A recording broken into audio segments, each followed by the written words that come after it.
Hey everyone, it's Mr. Kellett here with all of the U.S. History 1 teachers. We're here to talk a little bit about our review sheet and our midterm review. So, Ms. Braun, you wanted to tell our students a little bit about what this first page of the review sheet is for and why students can look at this information and find it useful to them, and then what these boxes are for over here. Sure thing. So the first page has summaries of all of the chapters that we have studied so far in U.S. History 1, and they're there to sort of serve as a reminder of where we have been, and start your review process by reminding yourselves what we've studied for each of the chapters. So I would start by reading the small summary for each chapter, maybe cracking open the book to that chapter, and then bullet pointing the major events, people, documents that we spent our time studying and learning about during the year. So for example, for chapter 4, the American Revolution, that was our first chapter. It was our largest chapter. So there's going to be a lot of those events and people that you can sort of hook onto and remind yourself about. So in that blank box, I would put down French and Indian War,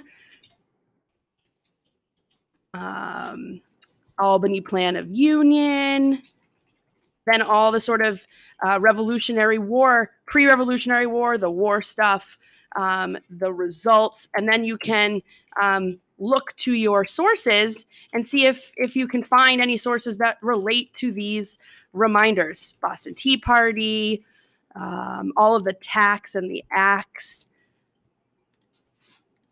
So I don't think we need, do our students, do we think we need every single term and vocabulary term that we've covered in this box here? I think just the major ones that would sort of jog your memory of the things that we spent our time really discussing.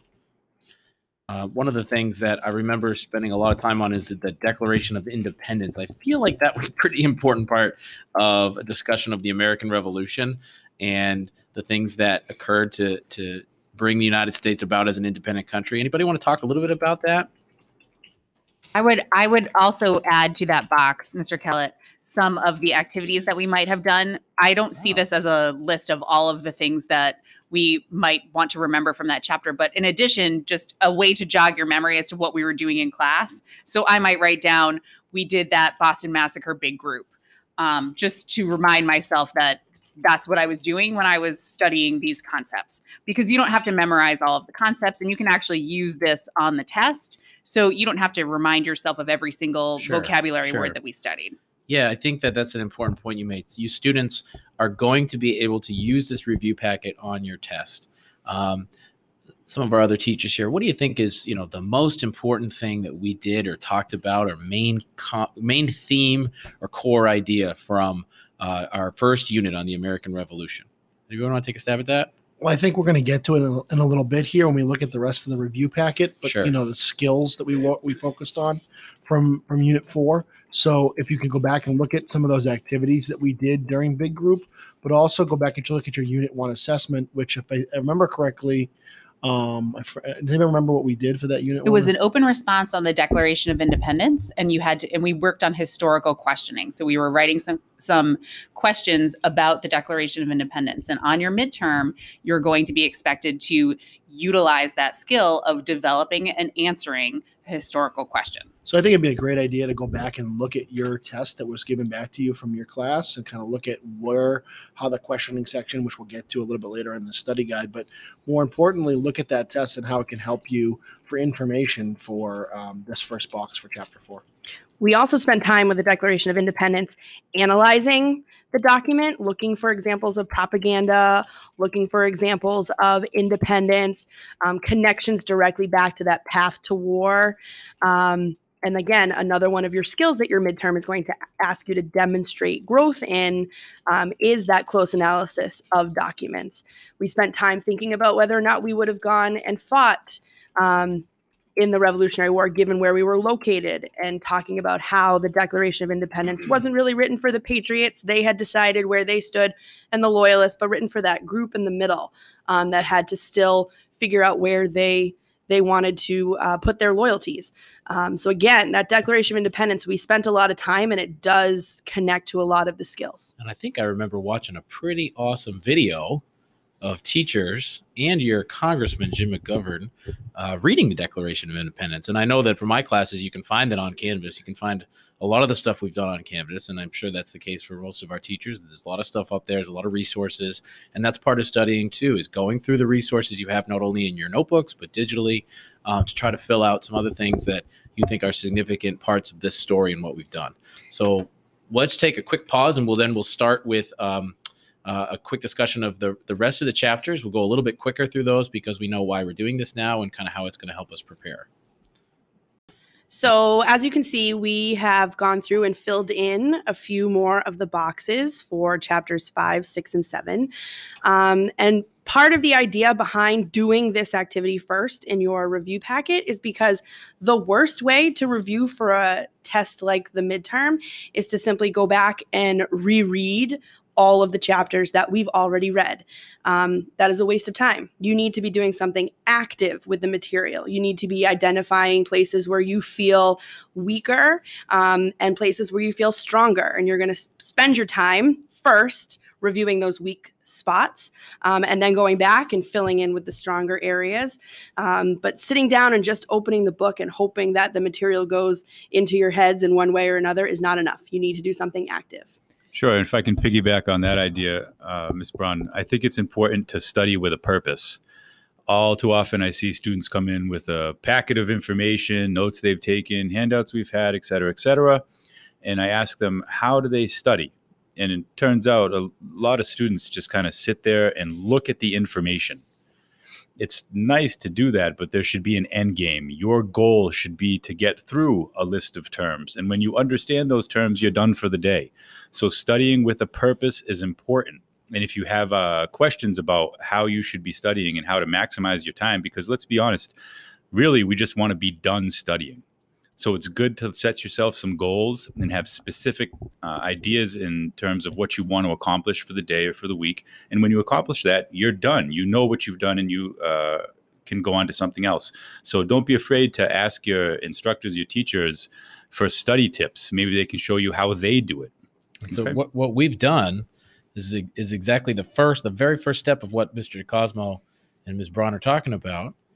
Which is to identify some of the key terms and some of the key concepts. But that doesn't, I mean, we've written some of the things on this, and we'll talk about it in a second on the next box, Articles of Confederation, but we haven't studied it. We've just identified that this is something that we need to know about. So then, we don't think you should just watch this video and call it a day, but rather, now that you've taken some notes on what we've talked about, you've gone through some of your resources and put some other things on the boxes, then you need to go through and kind of double down on making sure, do I know what the Articles of Confederation was? Do I understand what the issues were behind them? And more importantly, as you're going through and actually looking at the documents in the rest of the review packet, you need to connect all of those documents to some of the themes that we've studied. So if I was looking at the Articles of Confederation, I might connect that to the theme of government, to the theme of revolution because it's after the revolution.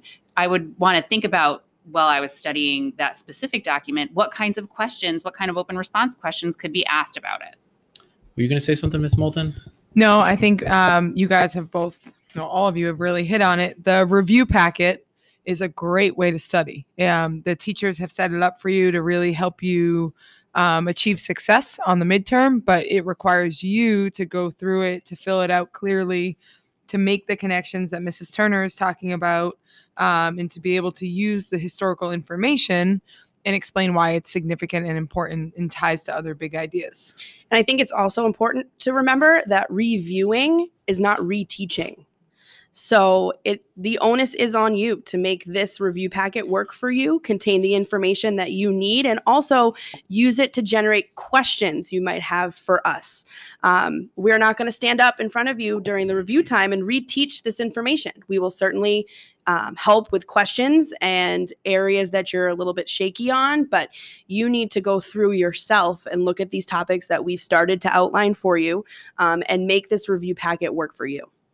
That's great. So now that we know why we're doing this, for the next couple of minutes, let's just talk through some of the points that are starters for you that you might want to have an understanding of to really be able to be successful on the midterm exam. So we filled out a few boxes, and our next unit, creating a constitution, chapter 5. Okay, this is the post-American Revolution. Now the nation is trying to figure out what sort of government are we going to have. And the first governing document of the United States is the Articles of Confederation. We spent a good amount of time taking a look at the articles, talking about what they were trying to do, what some of the strengths and weaknesses were of the articles. So you might want to go and find a copy of the articles or look through some lessons we've done on this to see what conversations we had about it. We talked about Shays Rebellion. Anybody want to quickly mention why Shays Rebellion might be a significant thing for students to know about? No, I'll do it. So, Shays Rebellion is one of the things that highlights some of the weaknesses in the Articles of Confederation. We talked about that. So maybe understanding what exactly happened and how the Articles of Confederation wasn't adequate to solve some of the problems that the nation was facing would be important. As you're talking, Mr. Kellett, I was just flipping through. So students, you might want to do the same thing. I was turning to page 8 of the packet and noticing that it talks about when in the course of human events it becomes necessary. I can see that some of the documents that you are talking about, Shays Rebellion, there's a picture there from a video that we watched. I can see that there's a clip of the Articles of Confederation. So I can see that some of those things are here in our review packet. So if I were to be studying them, I might flip down to the review packet and fill in, oh, this was from chapter 5. It's the Articles of Confederation. Here are some of the things I might connect it to. Yeah, that's a great point, Mrs. Turner. I agree. After doing that first page, my next step would be to skip over sort of the review of the skills and go to the sources, because a lot of the reviewing of the skills that we have used in this first part of the year requires you to know what the sources are.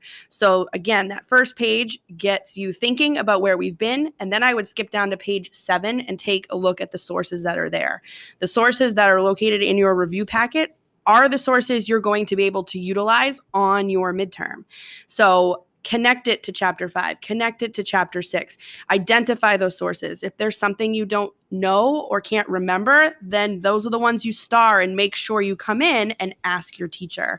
But I think a good step 2 after that front page is to jump into the sources. So you're telling me that if I'm a student, I can use all of my notes about these sources that I've tried to identify through my study process on the midterm exam. Is that correct? You got it. Yes. All right. Well, that's fantastic. So, it might make sense to talk about amongst your or as teachers about if you can't identify these sources. You probably studying is also seeking guidance, right? If you're staring at this picture that says join or die of a snake that's chopped up into pieces, and you say, yeah, I just don't remember where that's from. I just don't understand. Well, if you've started the study process before the night before the midterm, then you have resources other than just your textbook or your notebooks. You can also ask some pretty smart people, a bunch of whom are sitting right here with me. And I know that depending on your class, that some teachers will spend time to go through it and go through the sources with you. Those sources will also be titled on the test. So you'll be able to know exactly and get the full source. So when you go down the page, if you look at page 8 or page 9, you only see partial parts of the source, and you're probably confused, like, what is that from? You don't have to memorize those sources. You will have the complete full source there for you on the test. So your ability to be able to kind of gather this information and use this sheet to help you allows you to further use that source in a more complete way on the test. Awesome. So let me just go back to the front page here for just a minute. And we're not going to talk on the video here through every single one of the things we've listed. But, the teachers, we've sat down, we've had a conversation, we've filled a few things out, some good starting points. This might be a good point for you to pause the video, perhaps take a moment to look at what's on here, just to kind of get the ball rolling in your head about what sorts of things you need to go back and explore, and what sort of questions you might need to be asking your teachers or using your resources for. Is there anything else we want to talk about? I mean, we could talk for days and days, but remember, studying is a job that's on you, not on us. So we're trying to get you started, not finish the job for you. I would just note that as you're going through the sources, they're in the same order that you'll find them on the midterm. They're also in the order of your textbook. So if you are looking at that first source that Mr. Kellett was just referring to of the chopped up snake, and you really are racking your brain and you can't figure out where it came from, a good place to start would be the first chapter that we started on. So the sources go in order that we studied them. So I would look in chapter 4 if I couldn't find it. And if you're looking at some of the text sources, because like Mr. McKay said, they're kind of taken out of context and they're just small clips of them, I would maybe just put a line of that source into Google and you'll find that the whole source comes up. And you might be better able to review that source when you know which of the full sources it is, and to know that when you get to your midterm, you'll have access to more of the source than just that small paragraph that's there. But any notes that you take on your review sheet, you can bring right into your midterm and use those to help you use that source to answer questions. Great. Well, I hope you've enjoyed this little video to get you started on the midterm review. And this is the starting point. So make sure you realize that once you're done with this video, you have work to do. But we hope it at least gives you a direction. And now you're not just staring at a blank piece of paper, not knowing why it's there or what you're supposed to do with it. So remember, we're here to support you. And if you have questions, you should ask any of your teachers.